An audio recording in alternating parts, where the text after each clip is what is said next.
Hi everybody, Cindy A. Lewis here. Welcome. I'm glad you're here today. If you're new, pop down below in the comments and say hi. I would love to meet you. If you're part of my YouTube family, welcome back. If you're not subscribed, I invite you to subscribe and check out my January challenge on the January 1st video. It's linked below. We're shaking off the winter blues. And so today's video, we're going to take a minute and assemble the signatures for the winter journal. This is the cover. I haven't done the inside yet. We are going to be doing a crisscross stitch for sewing in the signature. So it is going to be a sewing signature. And I had to get that off of there, sorry. Anyway, it was bugging me. So I've got all my papers here. We're going to go through those, pick out enough for 3 signatures. 3, not 3, but 3 signatures. And signatures are the pages that you put together for a journal. So we're going to do that, and we're going to get them sized to the right size for this journal. And then we'll sew them in another video. So anyway, thanks so much, and let's jump in. All right, the pages cannot be any taller than 9 inches, and they could be up to 7 inches, but the widest sheet that I have would be 6, so I think that's going to work because folding it in half of a 12 by 12. I am going to pick this page. It's really beautiful, and we're going shaking off the winter blues, so definitely want blues as the theme. This is a wallpaper piece, as I said, and I love it. The other side is a gray, and that goes perfectly. So when we turn it this way, it's going to be just absolutely amazing. And I think I might trim this off. I was thinking about keeping it, but I don't think so. All right, before I dig into this, then I've got some blue notebook paper. I've got some white notebook paper, which we can color.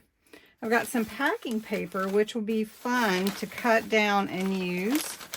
That's just packing paper. Then I've got some, this is from a writing book from like, I don't know, 1950 or something.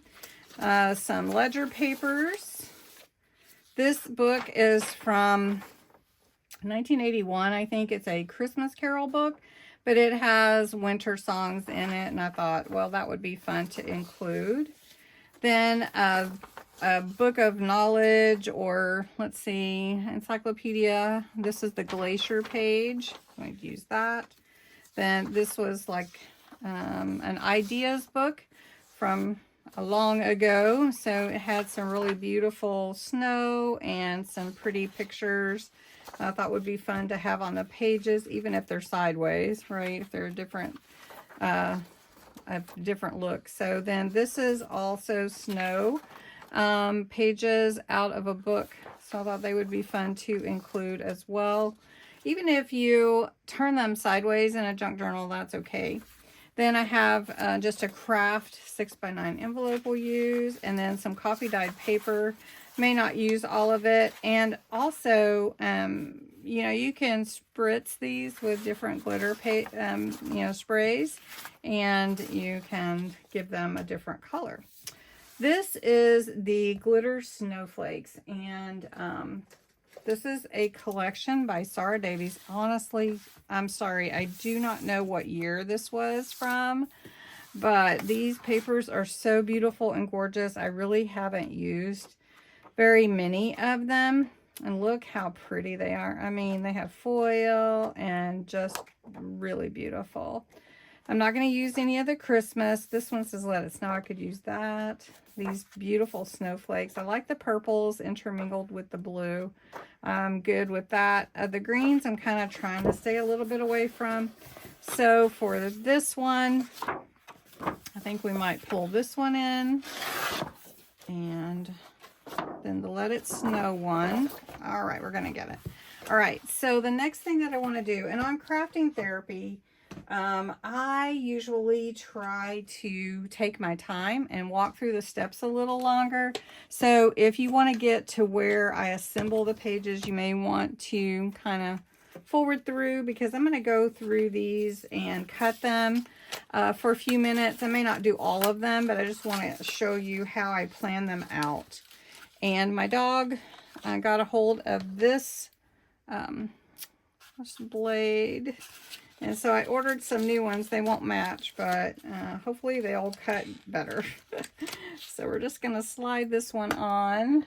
I couldn't find the lilac, so I'm kind of sad about that. All right, so 9 inches high is what I want. And so any of the designs that need to be the portrait size, I want to make sure that I'm cutting those correctly. So what I'm going to do is cut this, and then I'll fold it in half. And this will give it a 6-inch width. And let's see how that's going to be just fine, I think. So it's going to fit in here, and it's going to have some room. So we could add like lace or whatever we want. So it's a really nice. I did this snowflake mixed media if you want to see how that's on another video. Also, save all your papers for tags or pockets, and then you can use them on the different pages. So these can cut down like this. I won't need to cut down, so I'll just fold these. These are just actually sketch pad papers that I coffee dyed myself, actually in Branson when we were on a trip. And I showed you that you can craft anywhere. All right, I've got all my pages here. I'm going to try and divide them into 3 sets. Now, we'll tell you, normally I'll have 10 decorative pages, like from scrapbook paper. So right now I've got 6 and let's see, 7. So I've got 7. And then I'll have 10, say, coffee dyed papers, or I'll have book pages, and then I'll have 10 other, you know, whatever. So I don't have 10 of these. I have 3, 6, 7. We could put the wallpaper in with that. That would be 8. All right, let's see what I have of the others. So notebook paper, 1, 2, 3, 4, 5. We could count these 2, 7. Then we could go with the pages, 8, 9. And then I've got some coffee dyed paper of 4 and an envelope. And then these pages are all from a book. So we've got 1, 2, 3, 4, 5, 6. So we've got 6 of those. So our goal is to have 30. So what I have here is, again, 7, 8, 9, 10, 11, 12, 13, 14, 18, 19, 20, 21, 22, 23, 24, 25, 26, 27, 28. So I need 2 more sheets. Let me pull 2 more sheets. All right. Now I have 10 in each stack, and we're going to combine them into our signatures that we want. So, and then from there, you just figure out what, how you want the front to be in the order of your pages. So I'm just bringing them into 3 piles, and 1 from each pile. Not too crazy, just 1 from each pile. Let's see.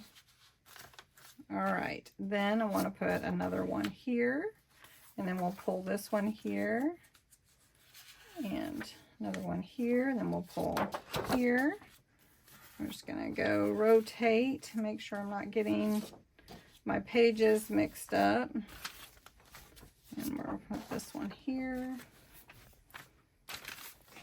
Okay, and then we'll put this one here. And how many of these do I have here? Let's put this one here. Okay, let's see how we did. So this one has this pretty paper, this one, and these has 3. So I like this one the best. So I think what I might do is go ahead and slide these in how I think they might look best. So got this one here. And I like to alternate. I don't know how many of you do, but I do like to see different types of pages in my journals. And sometimes it's nice to have pages that are art pages. I know some people separate their junk journals and make them all either one kind or another. But I like mixing things up. So I enjoy the art as well. So if you want to do that, I say it's okay. Some people may not, but I say it's okay. It's your world. You're creating it. You make it how you want. That's what I say anyway. All right, so we're just going to put these in any order right now. So these are going to go into this journal, and it'll be something like this. These will be sewn in. Now I haven't finished the inside. They'll be sewn in, and it'll be something like this. They're not as big, but that's okay, because then you have room to add in little tabs and, you know, any kind of lace or anything that you want. And so there we go. So signatures are done. Thanks so much for watching. I hope you enjoyed it, and I'm eager to see your winter Shake Off the Winter Blues challenge projects. Thanks for watching.